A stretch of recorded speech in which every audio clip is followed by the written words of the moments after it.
अगस्त 2005 Brazil का शहर फोर्टालिज़ा गहरी नींद सो रहा था, लेकिन जमीन के नीचे अंधेरे में कुछ लोग दुनिया की सबसे बड़ी और सबसे खामोश चोरी को अंजाम दे रहे थे। ना कोई गोली चली, ना कोई चीख सुनी गई और 70 मिलियन यूएस डॉलर्स एक राजदार सुरंग से गायब हो गए। ये सब कैसे हुआ? इस वीडियो में हम आपको लेके चलेंगे उस चोरी के हर पहलू तक। किसने प्लान बनाया, किसने उसे एग्जीक्यूट किया और आखिर वो कौन लोग थे जो 70 मिलियन डॉलर्स लेकर हवा हो गए, और वो भी बिना किसी खून खराबे के। इससे पहले कि हम उस चोरी की तरफ बढ़ें, आप चैनल को सब्सक्राइब कर दें और वीडियो को लाइक। आपका एक लाइक हमें मोटिवेट करता है कि हम और बेहतर कंटेंट बनाएं। नाजरीन, दुनिया भर में बैंक रॉबरीज आम बात है। कहीं पहचान छुपाई जाती है, कहीं हथियारों से धमकी दी जाती है, लेकिन फोर्टालिज़ा का ये केस सबसे अलग था। यहाँ मॉडर्न टेक्नोलॉजी का यूज नहीं हुआ, बल्कि एक पुरानी लेकिन शानदार स्ट्रेटेजी अपनाई गई, जमीन के नीचे से चोरी। ये कहानी शुरू होती है 2005 के शुरुआती दिनों से। फोर्टालिज़ा के एक रेजिडेंशियल एरिया में एक नई दुकान खुली। नाम था ग्रामा सिंथेटिका, जिसका मतलब है आर्टिफिशियल ग्रास। आम देखने वाली ये दुकान लोगों के लिए एक छोटी सी गार्डनिंग कंपनी थी, लेकिन असल में ये दुकान एक कवर अप थी, जिसके पीछे छुपा था ब्राजील का सबसे डेंजरस मिशन। ये दुकान सेंट्रल बैंक के सिर्फ कुछ ब्लॉक्स दूर ही खुली थी। लोगों को दिखाया गया कि ये एक गार्डनिंग सप्लाई शॉप है।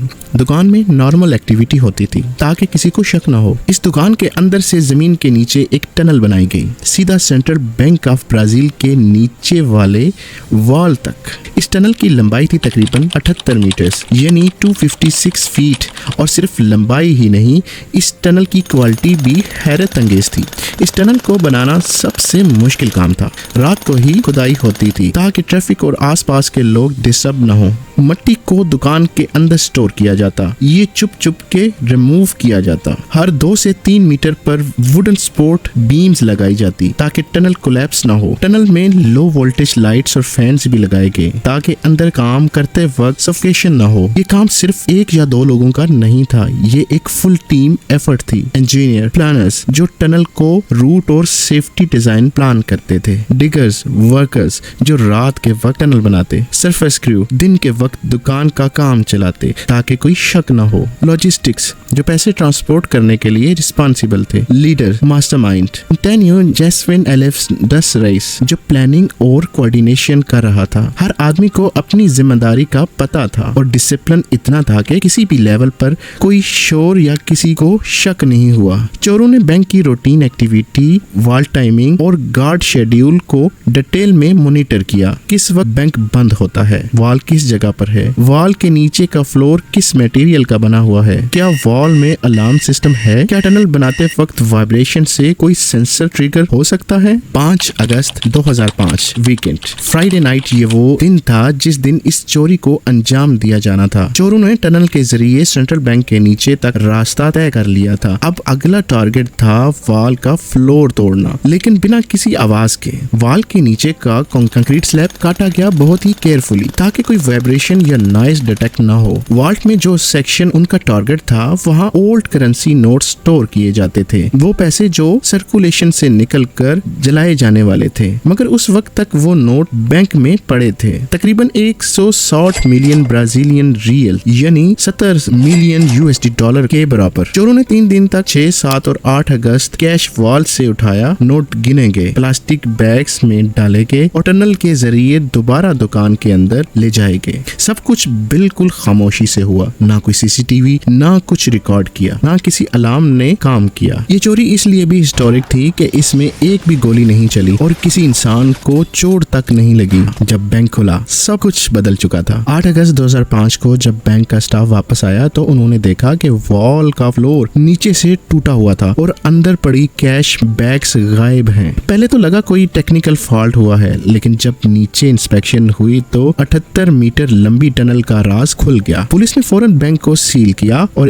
इन्वेस्टिगेशन का आगाज हो गया। पूरा ब्राजील शॉक में था। न्यूज चैनल्स ने इस चोरी को हीस्ट ऑफ द सेंचुरी का टाइटल दिया। पब्लिक और अथॉरिटीज दोनों हैरान थे कि बिना किसी शक के, बिना किसी विटनेस के इतनी बड़ी चोरी कैसे हो सकती है। पुलिस ने फौरन इन्वेस्टिगेशन शुरू की। शॉप के पिछले ऑनर्स, टनल के नक्शे और कॉल रिकॉर्ड सब चेक किए गए। 25 लोग इस ऑपरेशन में शामिल थे। उनमें से कई को अरेस्ट किया गया, कुछ पुलिस इनकाउंटर्स में मार दिए गए। लेकिन सबसे शॉकिंग बात यह थी कि सिर्फ 10% पैसा ही रिकवर हो सका। बाकी पैसा या तो छुपा दिया गया या ब्राजील से बाहर स्मगल हो गया। कि रिपोर्ट्स के मुताबिक चोर इस पैसे को लेकर उड़ गए, हत्ता के यूरोप तक भाग गए। पुलिस ने बाद में ये भी कंफर्म किया कि इस चोरी के पीछे एक प्रोफेशनल गैंग था जो पहले भी छोटी मोटी चोरियां कर चुका था। इस चोरी का मास्टरमाइंड था एंटोनियो जेसविन एल्व्स डॉस रेस, एक पुराना मुजरिम जिसने जेल में ही प्लानिंग शुरू की थी। जेल से निकलने के बाद उसने एक टीम बनाई, फेक बिजनेस सेटअप किया और टनल की खुदाई शुरू कर दी। एंटोनियो को बाद में अरेस्ट किया गया। उसके अगेंस्ट सबूत इतने स्ट्रॉन्ग थे कि उसे 49 साल की सजा सुनाई गई। मगर एंटोनियो ने कभी ये नहीं बताया कि पैसा कहाँ गया, और आज भी उस पैसे का